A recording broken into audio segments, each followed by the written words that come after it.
Le journal des médias. Et puis TF1 a annoncé le grand retour d'une de ses émissions phares. Eh oui, un cornichon, un hamster et un hippopotame qui dansent sur du Shakira ou chantent sur du Michel Sardou. Ce n'est pas une fin de soirée un peu trop arrosée chez vous, Thomas. On est bien à la 6e saison de Masked Singer qui revient le 3 mai sur TF1, toujours avec Camille Combal. 12 célébrités dès le départ, mais au total plus de 20 stars à découvrir pour les 4 membres du jury. Kev Adams, Chantal Latsou et les 2 petits nouveaux, Inès Reg et Laurent Ruquier. Laurent Ruquier qui hérite également de l'after de Masked Singer. On le retrouvera dans son bureau où il recevra les personnalités éliminées du jeu. À noter enfin que Masked Singer affrontera la 5e saison inédite de Tropique Criminel avec Sonia Roland qui débarque le même soir sur France 2. Et qui marche très fort en général. Un autre retour, c'est celui de Super Nanny sur TFX. Et oui, dès ce soir à 21h05, Sylvie Genali revient en force sur TFX pour une nouvelle saison de Super Nanny. Comme toujours, elle part à la rencontre de parents qui n'arrivent plus à éduquer correctement leurs enfants. Et ce soir, elle se rendra chez Noémie et Nicolas, déjà parents de 4 enfants, dont des jumelles, et qui attendent leur 5e enfant. Donc c'est du boulot. Ça fait déjà 10 ans qu'elle est sur les routes, Super Nanny, et qu'elle aide ses parents en difficulté. Et je lui ai demandé justement si le comportement et l'attitude des enfants en général avaient évolué au fil des années. Les choses évoluent, il faut s'adapter à son temps. Et effectivement, les réseaux sociaux n'aident pas, pour être très transparente. C'est compliqué d'être parent aujourd'hui. Ça n'a jamais été simple, mais encore moins aujourd'hui avec effectivement tous ces réseaux sociaux, les jeux vidéo. Je dirais, il n'y a plus d'unité familiale. Et ouais, c'est pas toujours facile à gérer, mais ça finit toujours bien généralement grâce à Super Nanny. Elle est très forte. Bah oui. Et puis après son malaise vendredi dernier dans Danse avec les stars, Inès Reg est réapparue sur les réseaux pour donner de ses nouvelles. Et oui, vendredi lors du prime de Danse avec les stars, Inès Reg avait été contrainte d'abandonner la compétition suite à un gros malaise, comme l'avait expliqué un médecin de l'équipe sur le plateau de Camille Combal. Depuis, c'était silence radio, mais hier soir, l'humoriste a expliqué sur Instagram ce qui lui était arrivé. Mon cœur s'est emballé, il m'empêchait de respirer tellement il était compressé. Mon bras gauche me brûlait de douleur et mes jambes ne me tenaient plus. Elle en a également profité pour tacler les haters des réseaux sociaux.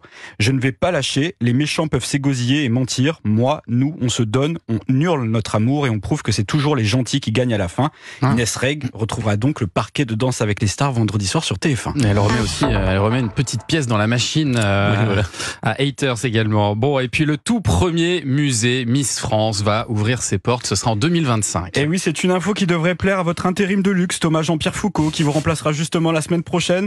Selon Var Matin, la ville de Saint-Raphaël va inaugurer un musée consacré à l'histoire du concours Miss France.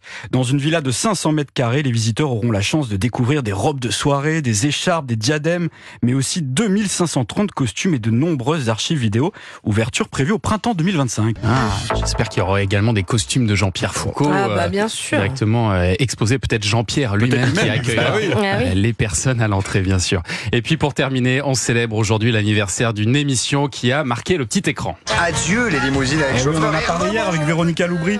C'était il y a tout juste 20 ans. Le 10 avril 2004, Christophe de Chavannes et Patrice Carmouze présentaient la toute première édition de la Ferme Célébrité sur TF1. Pour la première fois, 14 célébrités acceptaient de participer en tant que candidats à une émission de télé-réalité au profit d'associations.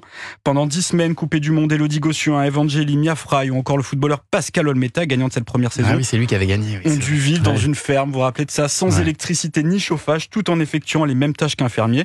Des conditions tellement spartiates que certains candidats n'hésitaient pas à mentir aux autres. Et c'est ce que m'a raconté Danielle Gilbert, qui fut candidate de cette première saison. Quand on voulait de l'eau, il fallait qu'on actionne une pompe. Et alors, il y en a qui avaient été malades. Après, on nous avait dit, vous aurez une bouteille 1,5 litre par jour chacun. Vous irez dans le cellier le matin chercher. Puis un jour, j'ai vu passer Massimo Gargia avec 4 bouteilles. Ah bon, j'ai dit, t'en apportes pour les copains.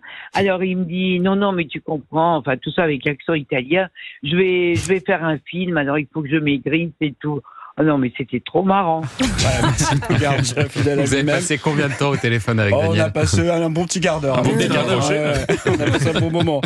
Et la Ferme Célébrité, c'est un record absolu d'audience jamais égalé ce 10 avril 2004 pour le lancement d'une télé-réalité d'enfermement. Plus de 8,5 millions de téléspectateurs à l'époque. Après Star Academy et Secret Story, peut-être que cet anniversaire donnera des idées aux chaînes pour un éventuel comeback. Qui sait, peut-être un retour de la Ferme Célébrité, ce serait pas mal. Moi, ça me dirait bien. Vous iriez, vous? Je suis partant, bien sûr. Allez, ça serait marrant. Les chèvres, ça serait marrant de les vous cochons voir. avec grand plaisir. Merci Jean-Philippe pour ce journal des médias. Et toutes les infos sont à retrouver sur europe1.fr.